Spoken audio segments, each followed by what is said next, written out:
Brian, Ooh, on today's episode, different than the last episode. It's a little different tone-wise. Are there certain narratives floating out there around the Nets? Oh, they can't beat big teams. Kyrie, Harden, KD, how are they going to play together? Oh, the Nets have no bench. Oh, Steve Nash's rotations. There's all these narratives. They were shattered. Have you heard all of them on this show, unironically? Of course. Like of course 2 days ago?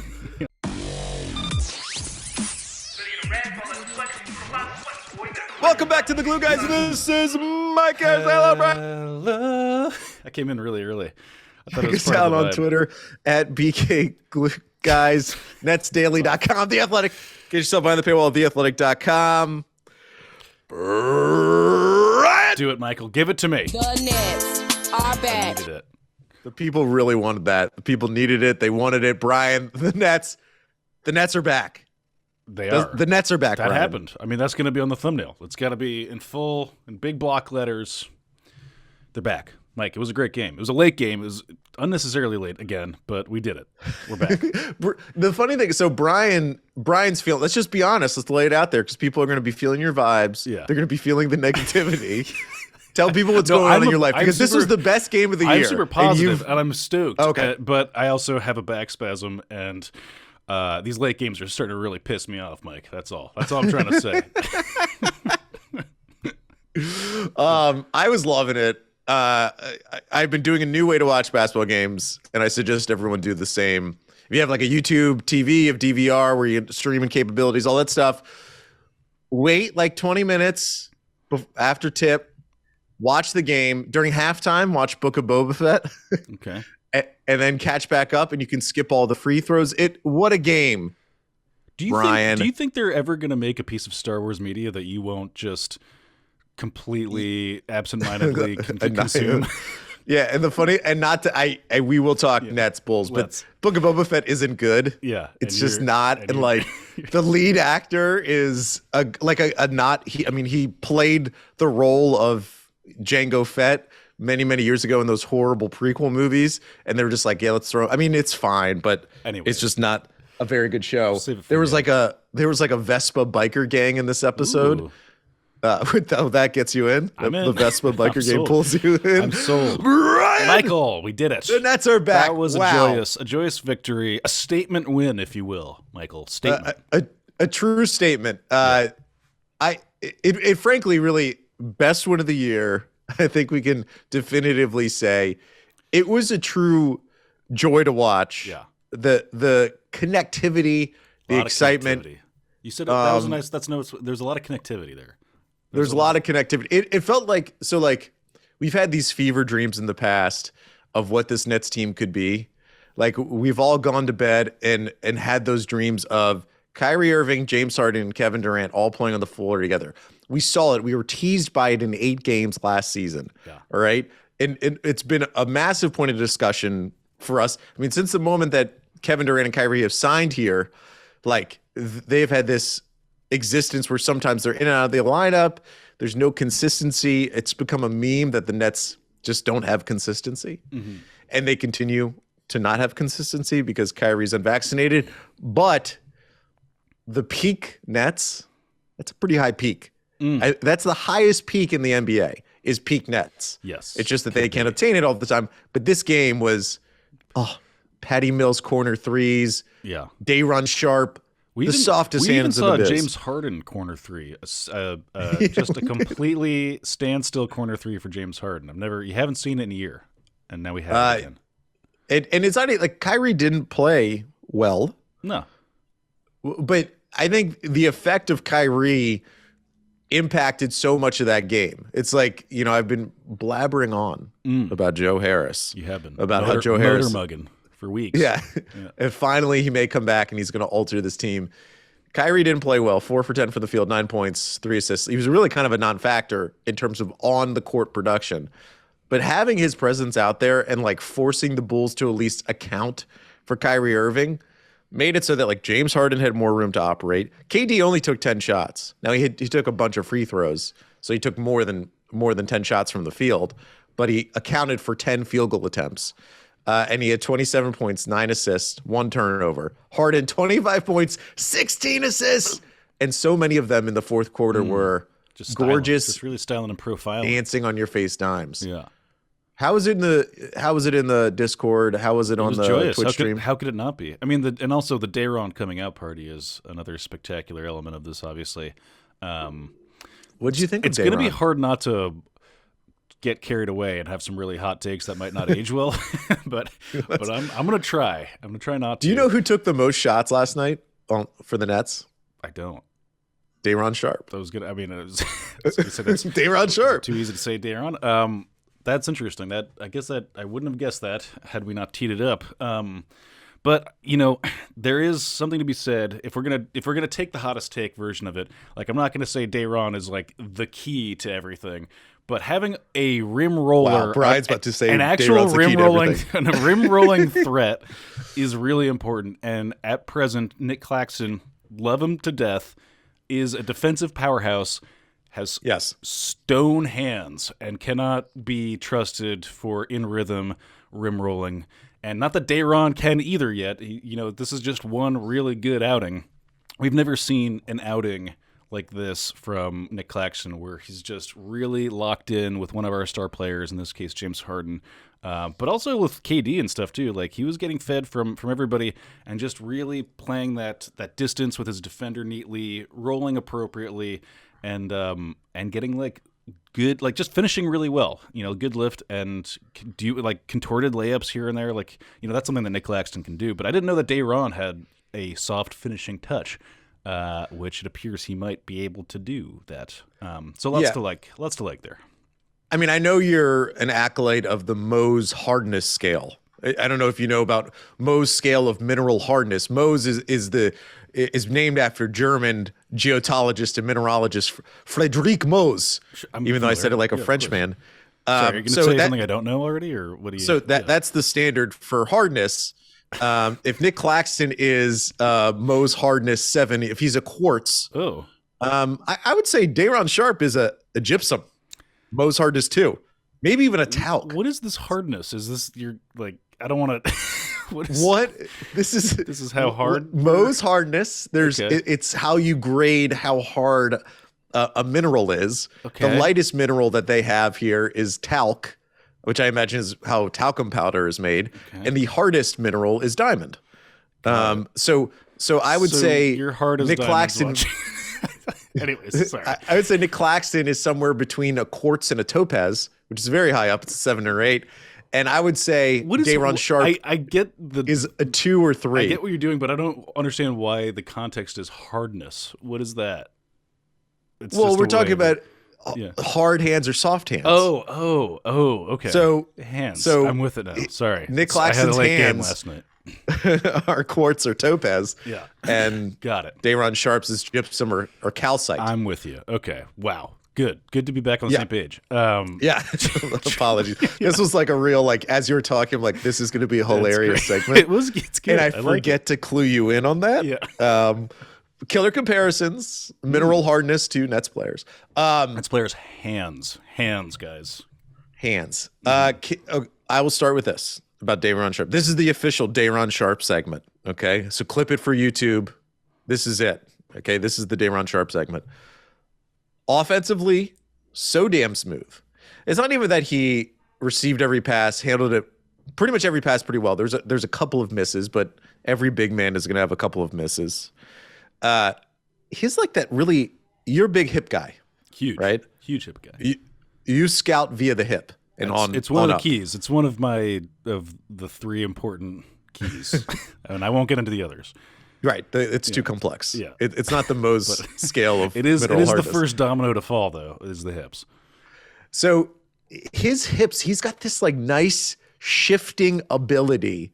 He's like a salsa dancer out there, Brian. They're loose hips. Yeah. Very loose hips. He has a great ability to, when he's receiving a pass as he's driving down the paint, to quickly just shift him back. He has great balance and awareness of like where the backboard is. Yeah. Because all those plays, Nick Claxton's a dunker, and I love a dunker. And this is not like an anti-Nick Claxton segment, because I think it's exciting that you have Nick Claxton and potentially Dayron Sharp as contributors on some level. I'm not going crazy here. Let's not. But Dayron's all layups, all off the backboard. He has a great awareness of where he has to get the ball off the backboard to put it back into the bucket. Yeah. And the thing I love about Dion Sharp, particularly for this team, and this is like, come on, guys, this Bulls win was extraordinary. So we're gonna go. This is gonna be a ridiculous. Everything we're gonna say is like gonna have no impact on the rest of our lives. It's gonna age really badly. Yeah. If you don't know, Dion Sharp went to Montverde Academy in Florida. It is the greatest basketball school in terms of high school basketball in the country right now. The team that he played with at Montverde Academy, Scotty Barnes was there, Cade Cunningham was there. I think who was the pick that the Warriors took out of Arkansas? Not Moses Moody. Is that his name? Moses Moody? Yeah. I'm going to look that up as I'm talking. But I mean, everyone butchers Moses Moody, a shooter out of Arkansas that the Warriors took with the 14th overall pick. He also was at Montverde Academy with Dion Sharp. Dion played with all of these NBA lottery picks in high school. When Dion was coming out of high school, he was considered the best recruit that North Carolina got that year and one of the best recruits in the country. The thing I like about that, he's played with high-level talent pretty recently in most of his life. His high school basketball team was better than North Carolina when he went to North Carolina. Wow. And the thing that playing with talent, he's learned to like how he needs to operate. He's never been like, he wasn't this guy who's like, oh, I'm going to get the ball all the time. I'm going to dominate. I'm going to be like the center of attention. He actually learned to be a role player in high school while being super talented because he had to play with Cade and Scotty Barnes and all those dudes. What is he doing in the pros? Wow. Trade Brian, trade alert. Whoa. Wow, the Wire. Hawks have traded Cam Reddish to the Knicks for a protected first-round pick. Okay. Jay from BK is going to be upset. This is the guy that he had a Twitter fight with, a fake Twitter fight. Yeah. Oh, and the Knicks are getting our second-round pick that I guess the Hawks had for 2025. Who cares? Like, I mean, that's fun. Cross him off the board. But can I even Sharp. add an extra? Let me bolster up your position a little bit, even further, and not again. I don't want to create a tension, any kind of manufactured tension between Claxton and Dion Sharp, because again, it is manufactured tension. I don't want to do that.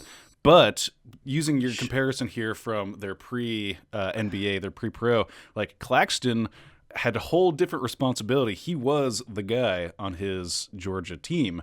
Yes. Whereas, so he was tasked with like basically being an offensive engine. And you can kind of feel that in the way that they play differently now, because like Claxton, when he runs a play, it feels like he's like, it's almost like it's a drill. Like he's running, like it's almost like he's like, I don't expect to really get the ball in this thing. And this is how I would run it in a practice. So like my pick and roll is just like, I'm supposed to be here. And then like the play is I run over here. It doesn't feel fluid. It doesn't feel dynamic in the way that he would actually expect to like be integrated into that offensive play at any point. And then when he is, it's always like, oh, I'm so surprised. And that's why you have diamond hands. So Topaz. Yeah, just Topaz. Don't be so mean. Sorry, it's Topaz hands. And again, I'm not out on Nick Claxton. We love Nick Claxton. It's just these are just comparison points of comparison. That's all. And if we're doing the comparison point, as much as I love Dion Sharp, I think defensively he was like bad. Yeah, and that's understandable because that's the yin and the yang to our front court here. This is it's a good problem to have. It's another one-dimensional player that Steve Nash can employ. Because like he was at the beginning of the game in like that first quarter, Dion was getting kind of roasted. Like he was switching late. He doesn't have that much verticality. At least that's what he's not showing that right now. Mm-hmm. So defensively wasn't good. I mean, he used to also have a lot more weight on him. Yeah. And part of the thing of like, if you were a really heavy big man is, now you have more athleticism. You have to get used to using the athleticism and not rely on just having like a body bag on your belly. Mm-hmm. Like, if you were a big heavy dude, that's a defensive strategy for leaning against offensive players. He doesn't really have that. He now looks like an averagely sized big man, where before he was like kind of, hefty boy, big brawny man. They still have him at 6'11", 265 on Basketball Reference. I looked at it. 265 seems nothing like a small. Lot. Yeah, nothing small about Mr. Shea. But I also liked how they kind of went away from Dion on Vucevic, and I kind of liked how James Johnson and Blake Griffin looked on. Going small on those guys, I feel like is always it's worth a look. Yeah, it's and they sometimes they'll put Harden on the center and just to see how that that's goes. My absolute favorite. It was. I mean, it's really impressive. I posted the shot on a Twitter at BK glueguys on Twitter. Tweeted out the new Big Four, and it was a bench picture of Dion Sharp, Kyrie Irving, James Harden, and Kevin Durant all laughing and smiling. People sometimes text me and be like, "Who's managing your social media presence on Twitter? Why is he such a normie?" And I'm like, guys, you don't understand. The normie posts are what has the potential for virality. You don't get it. It's called normies because there's a lot of normies out there. I'm the Omicron of a social media manager. I don't kill anyone really, but it spreads, baby. It spreads. High virality. Yes, and it's more almost a joke. The new Big Four, but it was so exciting to see. Like the Nets insert someone wildly into the starting lineup and him do well. And this transitions to the Three Kettle, the big Three Kettle, Kessler Edwards, the nickname that is ravaging the nation, the Three Kettle. What did you think of Kess Ed out there? I liked it. It looked, there's a lot of, it is promising. I think that this is, I mean, I don't know that, I would like to see if we can actually get to a rotation at some point, because I feel like Kessler Edwards is a guy that in particular would really benefit from some kind of consistency. He just feels like a regimented bro in that sense. A normal human. So like him just like randomly starting against, Eastern Conference foe. In one of the biggest games of the year, ESPN, Bulls versus Nets. Basically both teams have like full capacity that, the Bulls don't have Caruso, but they have everyone else in their lineup. And the Nets in this game start Dion Sharp and Kessler Edwards. Love it. I mean, incredible. It's true Nash move. And it worked. It worked out. And I think it's because those two guys in particular actually like kind of mesh really well with what we're trying to do. I mean, as a proxy for Joe Harris, you could do worse than Kessler Edwards. Bambi legs and all. He's still very jittery, but he's excitable and he's got a lot of energy and he's a lot more athletic than many of the guys out there. He's like way athletic. I didn't really realize how springy he is. That was the exciting part about. I mean, I think I remember reading about his like combine notes and all that stuff that he had like a 40-inch vertical and all that stuff. But like, it's still, you have to wrap your brain around the fact that mostly what he was in college was a standstill 3-point shooter and a defender. Like he was known as a good defender.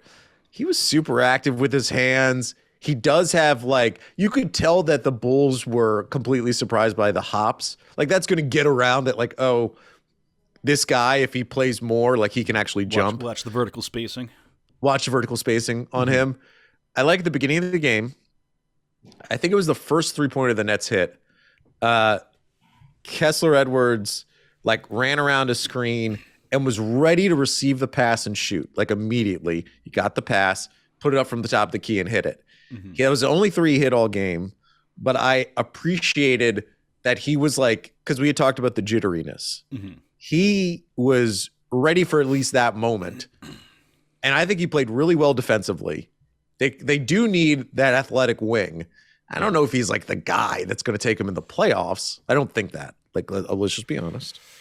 But the Three Kettle, it's a lot to task with. Yeah. The Three Kettle really stood out. I mean, everywhere I go, people are saying the Three Kettle nickname. It's like on the streets. It is getting crazy. It's sort of like Linsanity all over again. It's out there. Like I've been going to a lot of like teapot shops, and there's teapots with like Kessler Edwards' face on them, everywhere. and then the number 3 for Three Kettle. That sounds cute. It's also like tea sales have gone up a lot. Stop this now.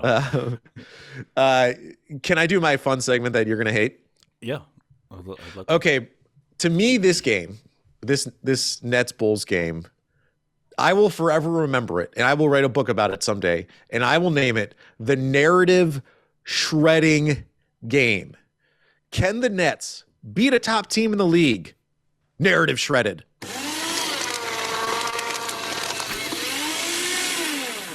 Is Harden still elite? That's narrative shredded. That could be a Vitamix.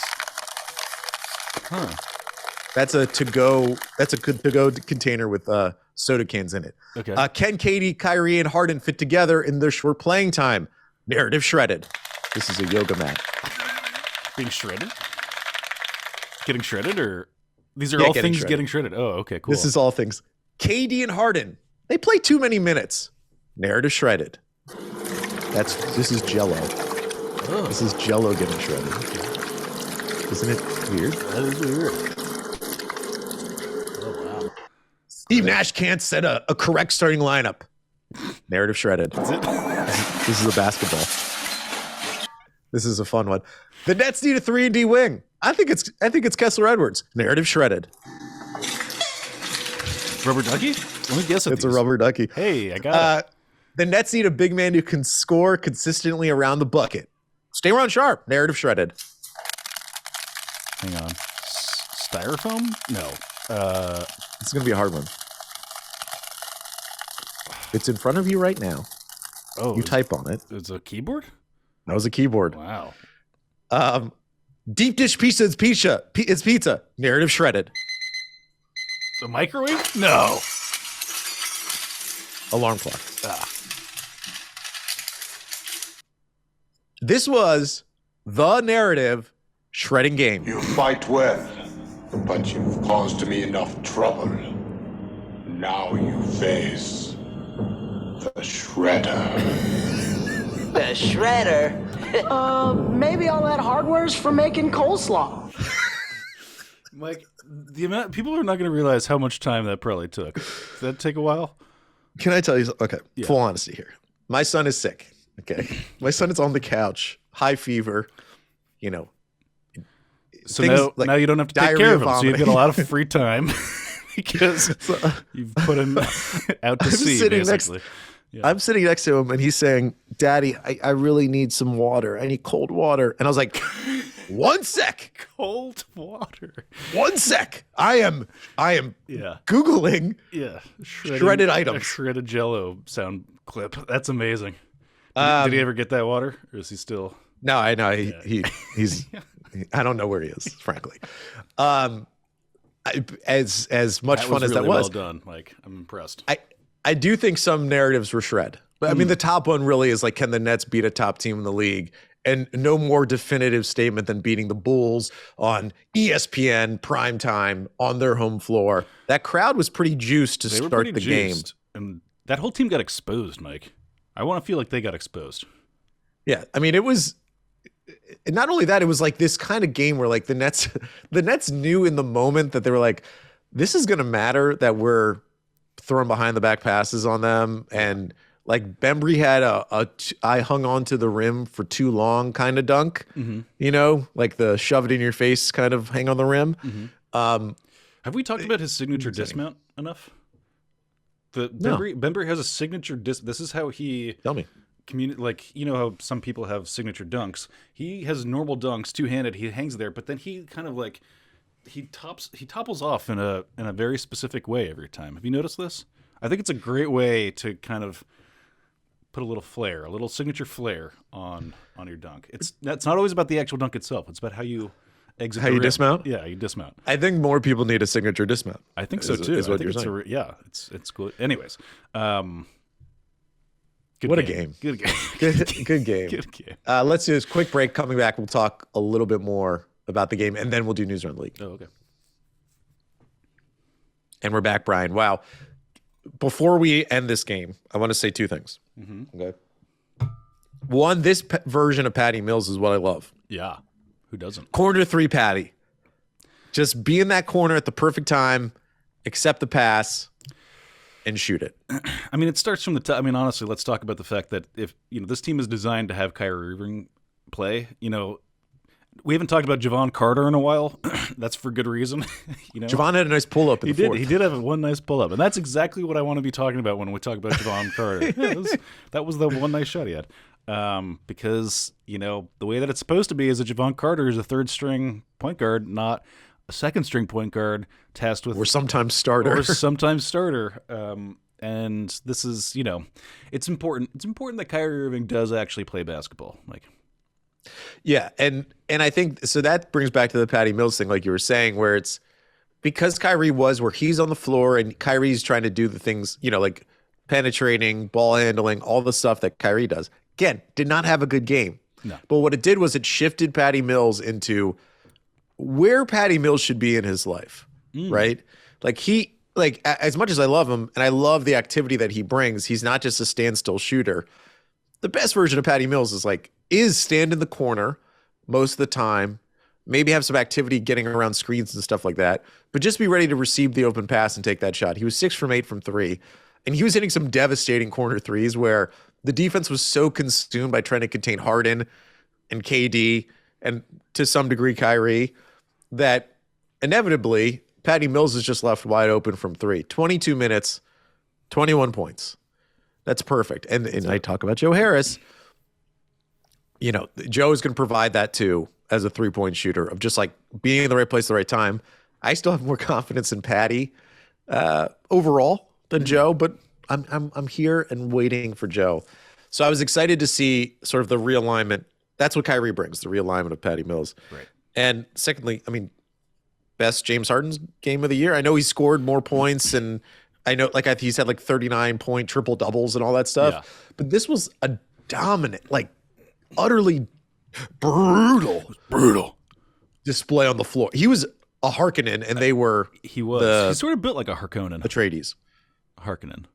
I go Harkonnen. It sounds so much better. I know. I think they changed it during the movies. They really should have. It seemed like, well, to your point, it seems like he allowed himself to have fun for the first time in a long time, Mike. That's a big important part of the James Harden experience. Did you see post game that he even joked that they were like, so I think it was Brian Lewis from the Post asked Harden post game, how do you think Kyrie's like, do you have any hope that Kyrie's going to be here full time with the team? And Harden made a joke, is like, I'm going to give him that shot. Like he's gonna bum rush him with a needle. Oh, fun! And he's on team vaccine. Bum rush him with the needle. He's on team us. Yeah, I love that. It was funny because KD he only played 30 minutes. Kyrie only played 25, and Harden was the last star out there for the Nets with the bench players to like finish off the blowout. And he was taking that time to really feel himself. Well, there's a moment too where like Nash is like, "Hey, can I call your number?" And it was like 7 minutes to go. We were up by like almost 40 at this point, and he was like, "I'm gonna write it out. You could see that there was a little conversation where he's like, "I want to play with these goofballs, these young guys. Let's do this." And I'm gonna throw behind the back passes and completely disrespect the Bulls, which I enjoy. I love the disrespect. Calling your own number in that way is, there's a lot to like about James Harden. If you're looking in the context of the game, there's little details. Super fun. One of my favorites, I think. I think we need to have a little James Harden appreciation night at some point. Well, and it's this version of Harden where he does have he got to the hole. He was 5 from 8 from 3. We talked about that corner 3 that he took, the rare James Harden wide open corner 3. Yeah. It was just, and he got at least 3 foul calls he probably shouldn't have gotten, which is what you love to see. Yeah. Quick plus minus, Blake Griffin was plus 34 on the night. Big night. Quick news and notes. Yeah. Blake was Blake good? Blake was fine. Blake was confusing. I don't. I mean, he's not kind of had the play of the game. Him and Bembry diving on the floor. Yeah, for sure. The play where Bembry dives first, pushes it to Blake, who dives on the floor, and then gets it to, I forget who they got, Kessler Edwards, I think, to score the bucket, which was a real statement. I'm confused about how I feel towards Blake Griffin at the moment. I mean, it's all very inefficient. He's trying hard, and things are not happening easily. And obviously his range has just been completely exposed. Doesn't exist. Whatever attempts at having a 3-point shot are the jig is up on that, Mike.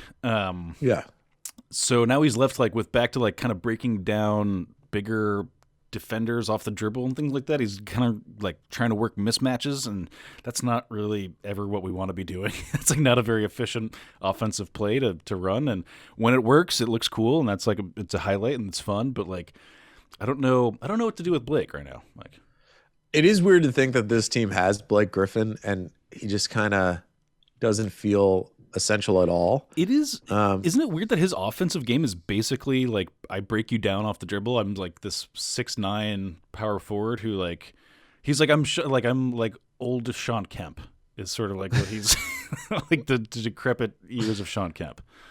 And I love, like, I think it's like an amazing thing for him that he has transitioned from the ultimate human highlight to like, what are they, the blue collar, wearing the hard hat and taking charges and being a pest. Like, that's a kind of incredible transition. It's I wouldn't call it a graceful transition. It's just like, it's like a pretty amazing. It's like I don't know, what's a good Man in the Iron Mask? Like, wasn't Leo DiCaprio's character like a prince? I haven't seen it, and I'm gonna put a post-it note. Go watch Man in the Iron Mask. Pretty good. What I remember. I mean, I don't want to have people rushing out to watch a 3-hour movie. Jeremy Irons, of course. I'm always in. I watch House of Gucci. Jeremy Irons was in that. Just like the Nets were the dominant team. It felt good. Best win of the year. My last question to you is, does it matter? Like, does it matter the fact that, like, it showed that, hey, the Nets can reach the ceiling against a really good team? Or is it just one of the, like, it's a January, the Bulls are on a back-to-back.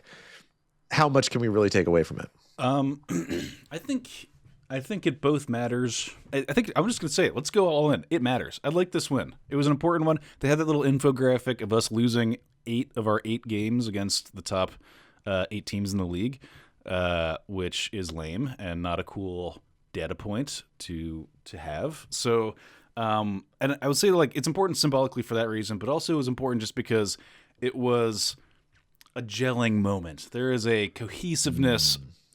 There is a good spirited there is a jello, the shredded jello feeling in the room. And without getting those types of wins, it's also the name of my ska band in the 90s, Shredded Jello. Ooh, love that. Shredded Jello. Stop. Shredded Jello. I'm gonna keep on. Stop. No, Mike. Don't. I can see you wanting to. But yeah, you can't fake the funk with like that positive kind of energy. So you do need some like stop this. So you've been hanging out with kids too often. You've been hanging out with too many kids. I don't know. Is it a big deal for you, Mike? Did you like it? Was that good for you? It was good. It is a big deal for this reason, Brian. Mm-hmm. James Harden joke. There's some honesty in all jokes, right? I think there's some honesty where he's like, I'm going to give Kyrie the shot, jokingly saying like he's going to bum rush him with a needle and inject him with the meat vaccine, the anti-vegan vaccine. I think it does provide an emotional data point to Kyrie, Kevin Durant, and James Harden to be like, God damn, look what we can be. Yes. Like, look at the heights we can reach. We haven't had this at all this season. We've had such not high highs. Yeah, low highs. Like Durant and Harden have been playing the most minutes in the NBA besides Fred VanVleet's number 1, and then it's KD, James Harden. They've been busting their behinds, taking this team and trying to make them the top team in the East. And then now they're, a game behind the Bulls or whatever they are right now. Kyrie didn't even play well. He only played 25 minutes, and yet the team had their best game all year. They blew out the best team in the East right now on their home floor.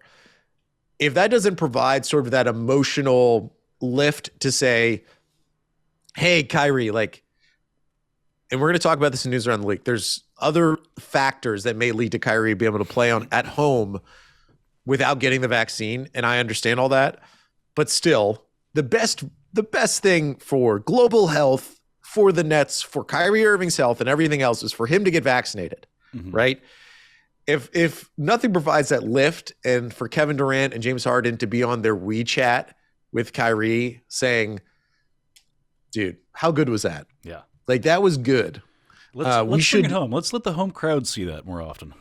Because Kyrie said post game, they were like asking him what he does when the Nets are home, and he's like, I'm just chilling in Jersey, and he's like, you guys don't understand how many people where I'm from love the Nets, and he was joking about how he would love to go to a local bar and watch the game and take shots every time Kevin Durant scores a bucket or something. Like, he made that joke. Mm-hmm. Kyrie, you'd be pretty drunk if every time you'd be turned up.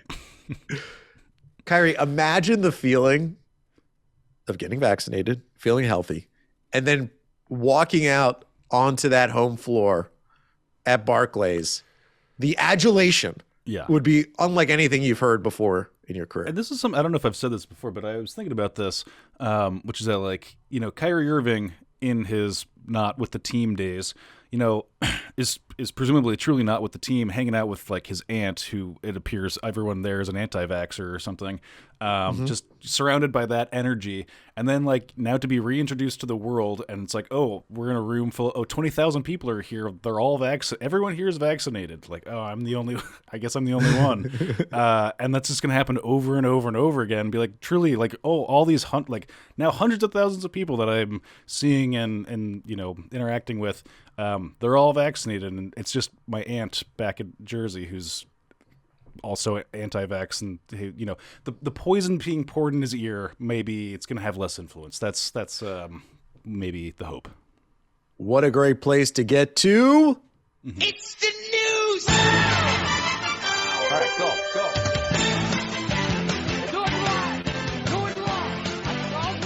All right, news around the league. Nice. We start with the Nets.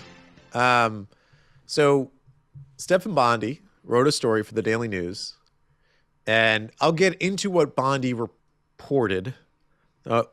This is not going to be a shots at Bondi, because I do like Bondi, and I've talked to him before. Very nice guy. What's about to happen here, Mike? What are you about to do? Because if you've been on Nets Twitter, people have been kind of dragging him a little bit for this report. He wrote in a report basically outlining the fact that the Nets or any other business in New York could just simply get fined like $2,000 to $5,000 for multiple offenses for allowing an unvaccinated person to work in a setting that should be vaccinated. Mike, is your issue with this that he snaked our story that we actually talked about this like a month ago? Is that your primary? No, that's not my. We actually talked about like literally the moment when the key to NYC de Blasio's executive order. I know we had that conversation like the moment that thing came out, because I can read PDFs. Ooh, you got Acrobat? This is the paid version of Acrobat? I got that Acrobat. Oh boy, I'm on that Acrobat kick. So it was like in the executive order. This isn't like some secret document that you had to scrounge into City Hall in. Like, it was available for the world to read, and I read it, and we discussed it on the show. So the basic nut of it is that, and I'll quote, this is from the Bondi article. He says, "Let me present the penalties for non-compliance to the key to the NYC, which is the vaccine ordinance, as outlined by Bill de Blasio's executive order. First offense is a warning. Second offense, $1,000 fine. Third offense, $2,000 fine. Fourth offense is a $5,000 fine. Fifth offense to affinity offenses is continuing to be capped at $5,000 fines." So that is, let's say Kyrie plays 5 home games. The Nets are warned one time, then they're fined $1,000, they're fined $2,000, then fined $5,000, and then fined $5,000. Okay, that's what this is implying. There's an issue. So that's exciting. It's an exciting idea to think, oh my God, the Nets could just have Kyrie Irving. They just allow him to be unvaccinated because it seems like he's not getting vaccinated. And they'll just pay little fines. Joe Tsai's a billionaire. They're baby fines. That's nothing to Joe Tsai. Nothing. Okay, there's a lot of complexity to this, and I don't really want to get too much into it. But basically, from what I can tell, the NBA set forth, all those many months ago before the season, that the teams in league will comply with whatever the local policies are. Wait, hold on. You went policy instead of ordinance there? What's going on? Yeah, I switched it up on you. Okay. Okay. All right. Wasn't ready. And so it's all about the NBA and the teams are binding themselves to local law. They're kind of shielding themselves and using the local ordinances and policies to shield themselves and say, hey, if your city says you can't play if you're unvaccinated, then you can't play. Okay? Like whatever the rules are. Now it's murky and it could be a lawsuit, right? Like honestly, like Kyrie, the most productive thing he could probably do if he wants to play and play unvaccinated is to sue the city. Because you can get an emergency court hearing because there's an immediate sense of harm and all this stuff. Like you could do that and we could get resolution to this. It's murky. My thing is that, like, if this is called reality, right? These ordinances aren't made in a vacuum, my friend. They're made by politicians. Okay, got it. Okay? If Kyrie Irving wanted to, and the Nets wanted to defy the city in this way, in such a public way, this would be the biggest, like Fox News would be doing live shows outside Barclays and hailing the hero that is Kyrie Irving. If he, in fact, defied local ordinance in New York City to play unvaccinated in front of 18,000 people. Yeah. There's a whole big PR, problem with being like, I'm so rich that multiple $5,000 fines don't matter, and so your rules don't apply to me. It's not good optics. And if he did that, not even thinking of like how Joe Tsai would feel, because Joe Tsai, the owner of the Nets, has been very public of like, all my employees are getting vaccinated. I agree with him. Obviously, he'd rather the Nets win a championship than like hold to that standard. I understand that. The city would immediately, the new mayor would have to react to the politics of the moment and would immediately be like, we're upping these fines. Like, we're like, in this special circumstance, we're upping these fines and we're going to make it really difficult for the Nets to do this because the city would look bad and it would be embarrassing and it would undermine the entire city's, COVID policy. So it's just to say, like, even though this Stefan Bondi report, like, it's not even, I mean, it's not, it's a good story, even though this, was in the PDF in October, in the PDF. Maybe they don't have Acrobat. They could not, yeah. No, I don't want just to. the trial I do like version. Bondi a lot. Yeah. No, but people are like really picking up on it, and there's a lot of excitement. I just don't want people to think like, oh, the Nets can just pay fines. Yeah. Because I really think the politics of the moment will dictate that that's not going to be the case. Nice. Also coming up, Simmons meeting, Brian. News around the league. Okay, this is from Woj. The NBA trade deadline's a month away, and Ben Simmons' agent has met with, Rich Paul, has met with the 76ers to discuss Simmons' future. And Simmons is no closer to returning to the team, and the sides remain on a stalemate. Let me ask you this, Bri. What's the best thing for the Nets? Simmons returns to the 76ers disgruntled because no trade happens. Simmons does not play at all this season, or the 76ers complete a trade and do trade Simmons away, but they get like a De'Aaron Fox, Buddy Hield package that's like just not all that, doesn't move the needle. Do you know what I mean? A non-needle moving trade. Yeah. No trade, or Simmons comes back. I like the status quo of there being an angry stalemate. I mean, like what's currently happening with the Sixers looks great. I mean, they're not on my radar at all, and I'm not super spooked about playing them in a playoff series should that ever happen. So what's currently going on is, I think, the best. And I can rank them, I guess, after that. I think the trade is my least favorite situation because at least it creates some opportunity for them to improve. So, yeah, I guess him coming back disgruntled would be second favorite, just because I have a sense that probably is going to go very poorly. Yeah, I think that's how I'd rank him. Yeah, I agree. I think stalemate's good. The thing, I wouldn't even hate a trade fully because I just don't think the value for him is all that high. Like, we're seeing reports that they want to include Tobias Harris in the deal. Yeah. Did you see what this is so sad. This is the impact of trade rumors.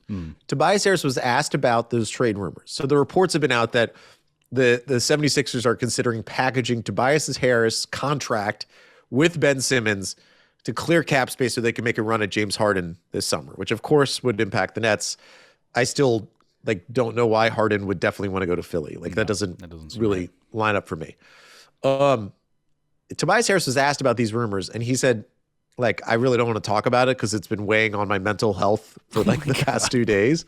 Yeah. Way to go in, Tobias. Let him know. I loved it. Loved it. It sucks. It would suck to be so casually thrown out there as it's also it pointed at the journalist too. It's you realize what you're doing is hurting me. Do you realize that?